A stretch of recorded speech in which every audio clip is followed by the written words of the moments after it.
Is the keto diet better than a regular diet, even with exercise? Researchers say the ketogenic diet does a better job controlling metabolic syndrome. Dietitians aren't so sure. Share on Pinterest: is the ketogenic diet more effective for people with metabolic syndrome than a standard American diet with exercise? Researchers from Bethel University in Minnesota think so. But dietitians say it may not be that simple. The researchers set out to discover if a sustained, controlled ketogenic diet would reduce the impact of metabolic syndrome as well as decrease the weight, body mass index (BMI), and body fat mass of study participants. They brought together a group of 30 adults who had been diagnosed with metabolic syndrome, a cluster of conditions that occur at the same time. The conditions can include high blood pressure, high blood sugar, excess body fat around the waistline, and abnormal cholesterol levels. People with metabolic syndrome are at an increased risk of heart attack and stroke. The researchers randomly split participants into 3 groups. One group followed a sustained ketogenic diet with no exercise. Another undertook a standard US diet with no exercise. The third followed a standard US diet with 30 minutes of exercise for 3 to 5 days per week. At the end of the 10-week period, those in the ketogenic group saw the best results for reduction of weight, body fat percentage, and BMI. All variables for the ketogenic group outperformed those of the exercise and non-exercise groups, with 5 of the 7 demonstrating statistical significance, the authors wrote.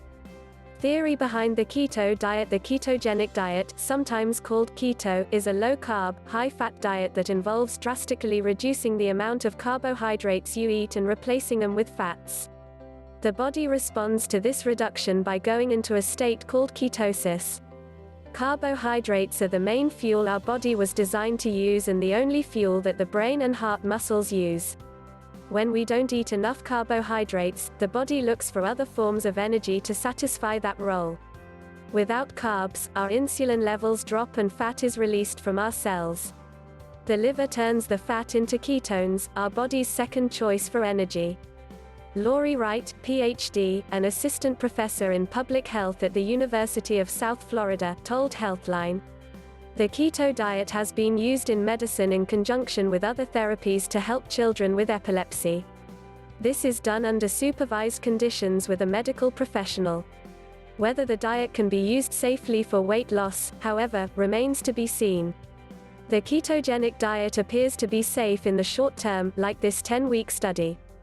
However, we don't have much evidence that it's safe in the long term, or sustainable. Jennifer McDaniel, a registered dietitian and spokesperson for the Academy of Nutrition and Dietetics, told Healthline. Wright notes there's a concern a long-term keto diet could be damaging. Because ketone excretion can increase the pressure in the kidneys, there is a concern about the effects on renal function. There is also a concern about loss of muscle mass that results from relying on ketones for fuel, she said. What do the results mean? Although the results of the study found that participants in the ketogenic group had the best results in terms of weight loss, Wright is quick to point out that this doesn't necessarily mean this is a more effective weight loss method for this group. The greater weight loss resulted from loss of water rather than body fat.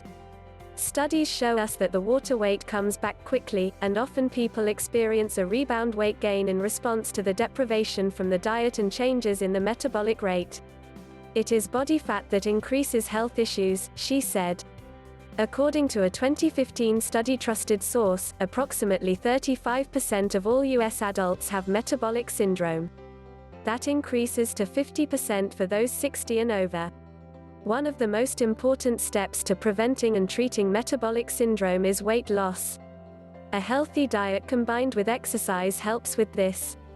Experts say that metabolic syndrome occurs less often in those who are regularly engaging in some form of physical activity.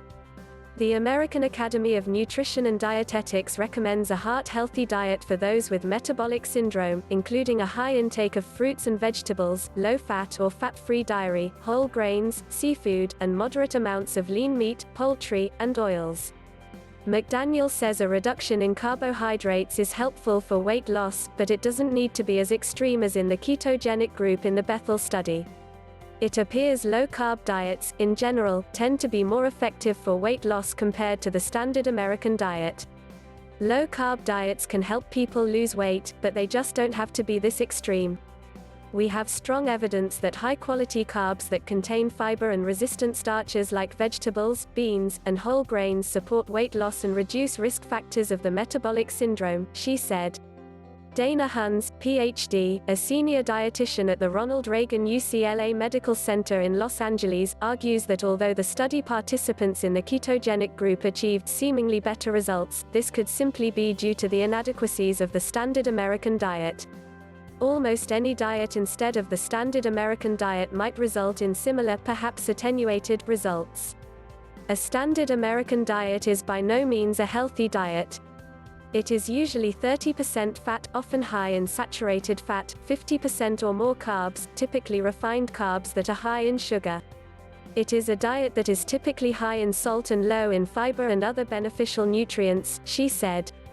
I'm not sure that comparing this diet, keto, to the standard American diet is really a fair analysis when they could have also compared it to other diets known in the literature to reduce the risks for metabolic syndrome. Huns added.